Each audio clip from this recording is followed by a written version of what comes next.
Bueno, buenas tardes a todos. De alguna manera, a lo que el mindfulness invita es ampliar tu forma de ver. No dice que tu forma de ver anterior no sea correcta, dice que es limitada y que si quieres ver más opciones en tu vida, es bueno que explores lo que hay, o es deseable que explores lo que hay más allá del mapa. El doctor Herbert Benson era un hombre muy preocupado con la hipertensión arterial.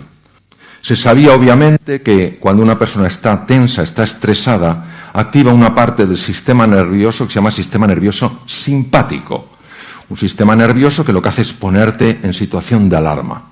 Y todos nosotros tenemos en los lóbulos temporales del cerebro, a la altura de las orejas, unos núcleos que se llaman amígdalas y que están en el cerebro. Cuando tú piensas que estás en peligro, el detector se activa. Y al activarse ese detector en la amígdala, el núcleo central de la amígdala, pone en marcha el sistema nervioso simpático y una de las cosas que hace es subir la tensión arterial.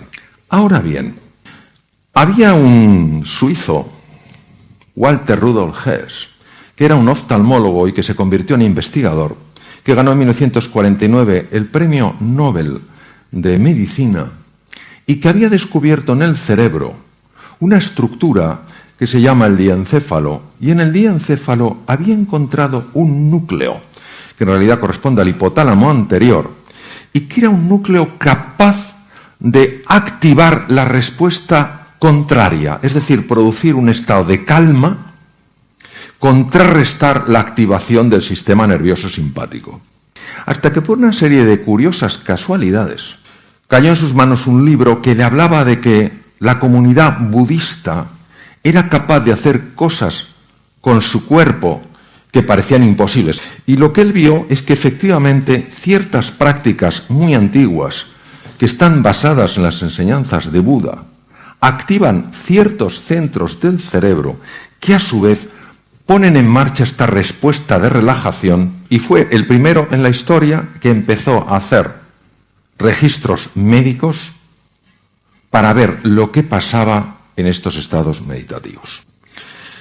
Todos sabemos que vivimos en una época muy compleja. No es un mundo en cambio, es un cambio de mundo. Todos tenemos que aprender a hacer cosas nuevas, a desarrollar nuevas habilidades, manejarnos mejor con las tecnologías digitales.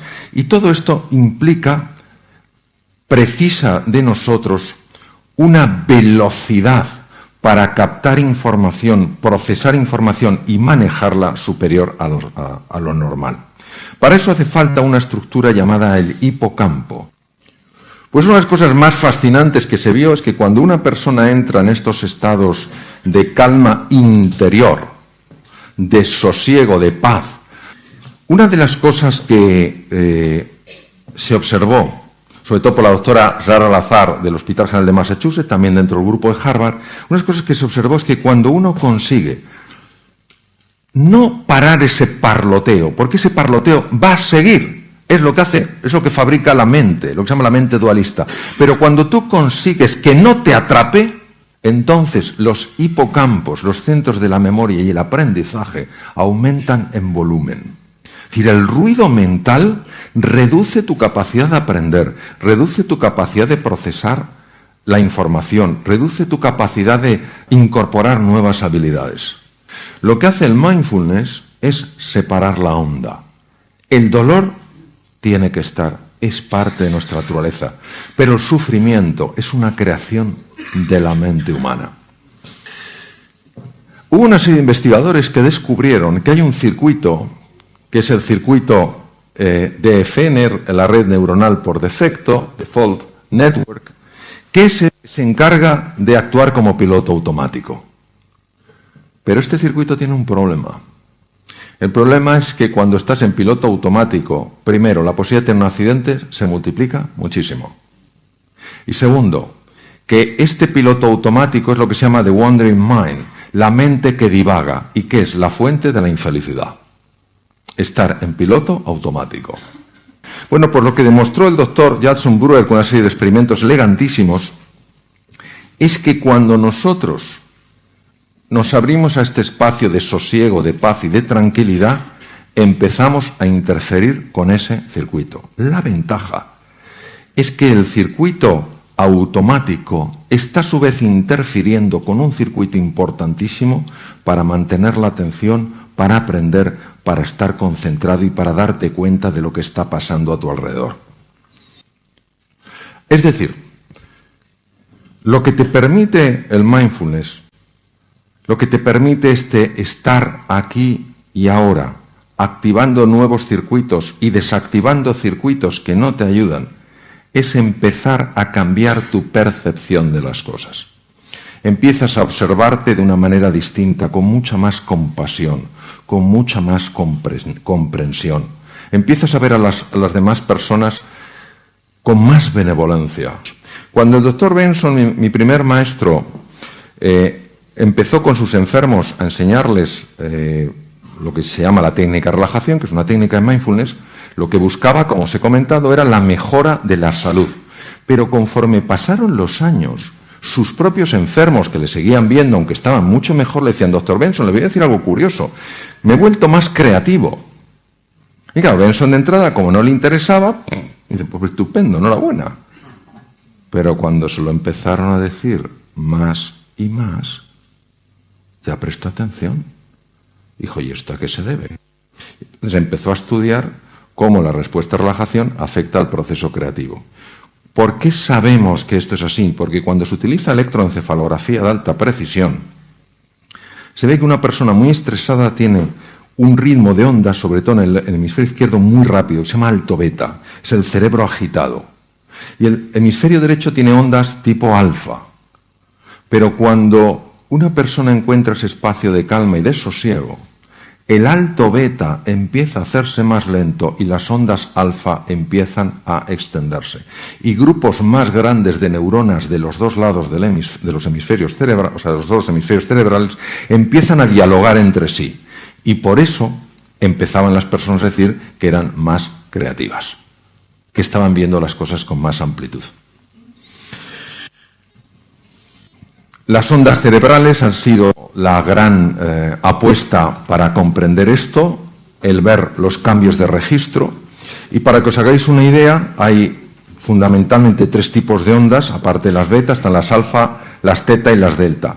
Las alfa son las ondas más habituales en el mindfulness, ondas lentas y muy amplias, y en esas ondas el cerebro es especialmente creativo. Ese es el momento donde de repente empiezas a ver cosas que no habías visto. Las ondas teta las produce el hipocampo y es el momento en el que empiezas a revivir cosas que te sucedieron en el pasado, que en su momento no las pudiste digerir, pero bajo una conciencia madura ya puedes digerirlas.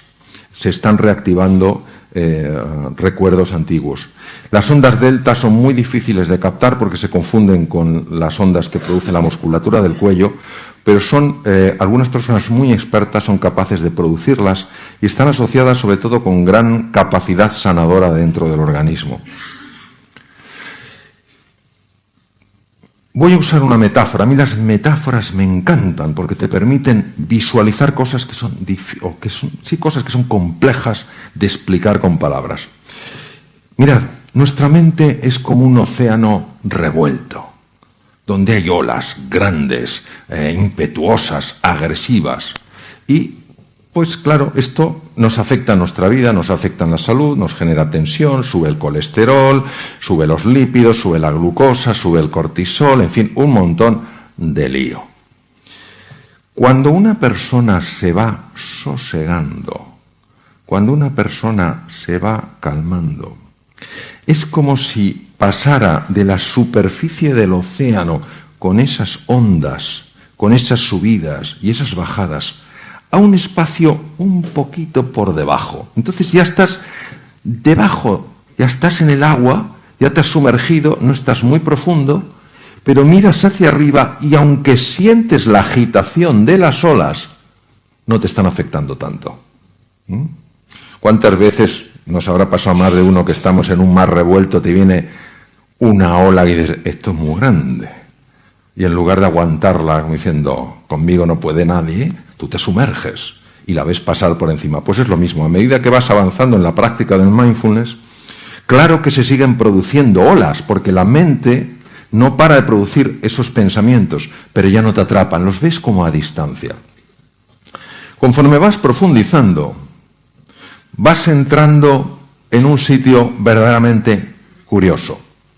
Un sitio que aquí está representado, para los que no lo podéis ver, como el fondo del mar, con sus corales, con sus peces. Este es el fondo de la mente humana. Y entonces, en el fondo, ¿tú qué ves? En el fondo, lo primero que ves son capacidades tuyas que no sabías que tenías. Por eso mejora la confianza, tienes más ilusión, tienes más alegría. Y también descubres aquellas cosas que están impactando negativamente en tu vida y que no sabías que tenías. Descubres, por ejemplo, hasta qué punto uno está centrado en sí mismo. Cosas que no son agradables de ver, pero cuando las ves, las puedes resolver. Si no las ves, no las puedes resolver. Y esto no te sucede como proceso sesudo, diciendo, a ver qué hay en el fondo. No, estás así y de repente, lo ves, emerge. Es muy importante que entendáis una cosa, el mindfulness no busca cambiar a nadie. El mindfulness es un abordaje que lo que busca es enseñarte un camino para reencontrarte con tu verdadera identidad. Y ahora voy a explicar un poquito la parte más práctica, para que tengáis una idea más clara. La dificultad para hacer una práctica aquí es que hay muchos que estáis de pie y algunos que estáis sentados. Y los que estáis sentados os pueden ir muy bien, pero los que estáis de pie, si hacemos ejercicio de mindfulness, pues a lo mejor acabáis en el suelo. Entonces tampoco es plan. Entonces, yo os voy a decir en qué consiste. Sorprende que sea tan potente y tan sencillo. Mirad, ¿en qué consiste este espacio de serenidad? Consiste exclusivamente en entrenar un músculo. El músculo más importante del ser humano, que no es ni el bíceps, ni el tríceps, ni el cuádriceps, ni el anconeo, ni el sóleo. Es el músculo de la atención.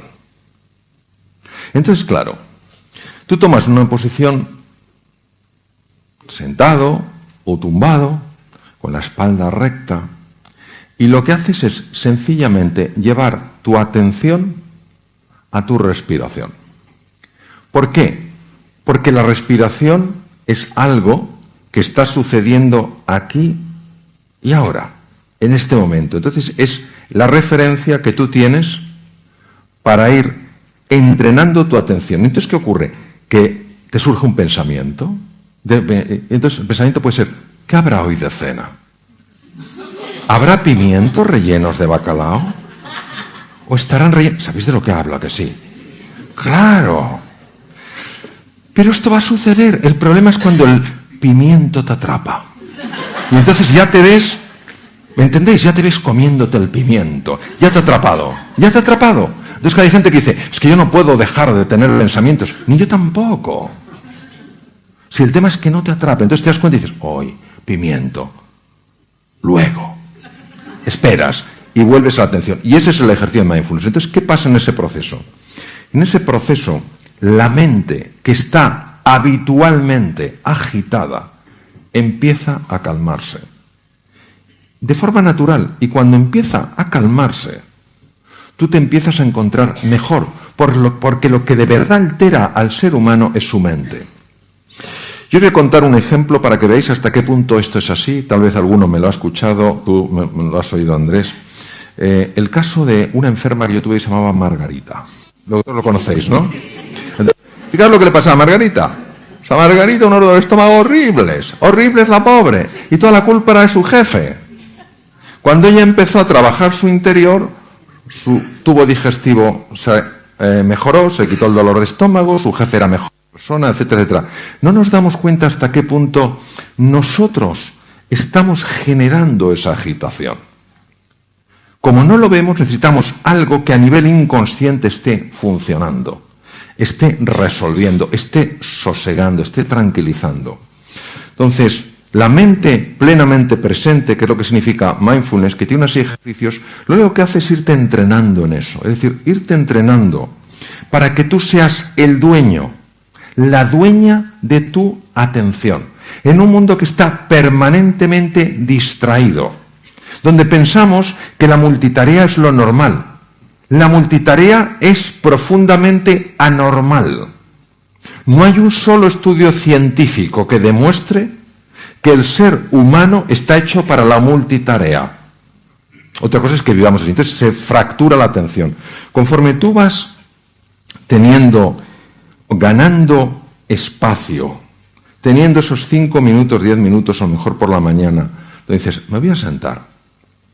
Me voy a sentar con tranquilidad. Me voy a poner una alarma suave, no te pongas el típico de martillos alemanes, de la alarma que te levantas y parece que te ha dado un yuyu. Te pones una música suave a los 10 minutos para olvidarte del reloj. Dices, vamos a ver esto. Y entonces sencillamente, sentadito o tumbado, empiezas a notar la respiración. Y entonces te aparece el pensamiento, ¿qué habrá de desayuno? ¿O qué desayunaré hoy? Y tú no te enfadas. No. Tú haces como si tuvieras una mascota. No le arrancas el cuello cuando está aprendiendo. Tú la traes con firmeza y amabilidad y vuelves aquí. Y sigues en tu atención y se te vuelve a ir. Pero tú, con la misma paz y firmeza, lo vuelves a traer. Y te vas entrenando en eso. Y entonces, lo que va pasando con el tiempo es que la mente se apacigua, tu reactividad se reduce. Y empieza a haber un espacio para la respuesta. Somos criaturas muy reactivas. ¿Qué tal estás? ¿Por qué? No, yo solo te preguntaba, ¿qué tal estás? ¿No? Entonces, esa reactividad que es un fruto directo de la mente que rumia, de la mente que agita, esa reactividad se va reduciendo. Empiezas a tener más vitalidad, empiezas a tener más tranquilidad, empiezas a tener más energía, empiezas a tener más compasión. Entonces, lo que descubrieron estos científicos de la mente, sencillamente es que se puede vivir de otra manera. Pero tenemos que entender que nuestro problema no es la falta de tiempo. Yo sé que todos pensamos que el problema es la falta de tiempo. No es verdad. Comentaba esta mañana en un programa de televisión que un amigo mío austriaco se encontró en una casa de un bisabuelo suyo un periódico de comienzo del siglo XX. Agarraros a la silla. Sucesos, ciudad de Viena. Un tranvía atropella y mata a un anciano de 40 años. A comienzos del siglo XX la expectativa de vida era entre 35 y 40 años. Aunque viviéramos 500 años nos quejaríamos de falta de tiempo.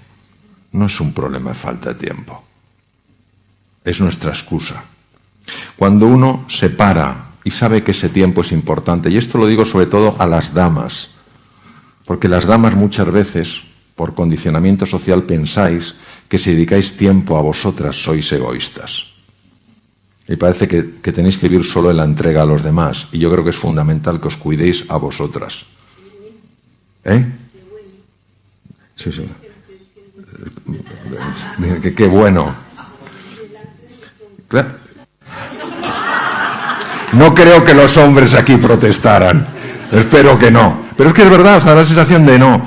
Es que si me ocupo de mí, claro que te tienes que ocupar de ti. Nadie que no se cuide puede, de una forma prolongada, cuidar de otras personas. Entonces, lo que yo sí os quisiera es invitar al menos a que buceéis en esto. Los que lo practicáis sabéis que funciona. Esto no es un tema de creerse, es un tema de probarlo, de verificar por ti mismo que estás mejor. Algunos hospitales más prestigiosos del mundo ya lo tienen absolutamente incorporado. Yo trabajo en un instituto en Silicon Valley y tienen incorporados montones de empresas esta metodología. Es decir, es algo que lo que te ayuda es a vivir de otra manera, a saberte manejar en medio de la tempestad con un componente de paz, con un componente de serenidad, con un componente de alegría y con un componente de entusiasmo, que si nos dejamos llevar por ese piloto automático con el que todo el día vamos con la lengua fuera, eso es muy difícil de experimentar. Entonces, yo sencillamente os animo mucho a que, lo practiquéis, exploréis, busquéis. Mira, una preciosa música que nos llama la atención como diciendo, sí, aquí hay una llamada del más allá diciendo prueba. Entonces, pues eso es todo lo que os quería decir y terminar con una... No sé si tendremos tiempo para alguna pregunta, pero terminar con una frase que a mí me impactó mucho de Albert Camus, ¿no? Albert Camus fue un gran filósofo, premio Nobel de Literatura en 1956, francés, y Albert Camus decía, en medio del duro invierno, descubrí por fin que dentro de mí hay un ser invencible. Entonces, que sepamos que dentro de cada uno de nosotros hay ese ser invencible, que no es un canto a la arrogancia, no es un canto a la prepotencia, sino es verdaderamente reconocer que no hay entre vosotros, no hay entre nosotros nadie que haya sido llamado a la mediocridad. Todos hemos sido llamados a la grandeza. Pero para poder escuchar ese maravilloso Stradivarius en medio de la orquesta, hay que saber silenciar un poco los platillos. Bueno, muchas gracias.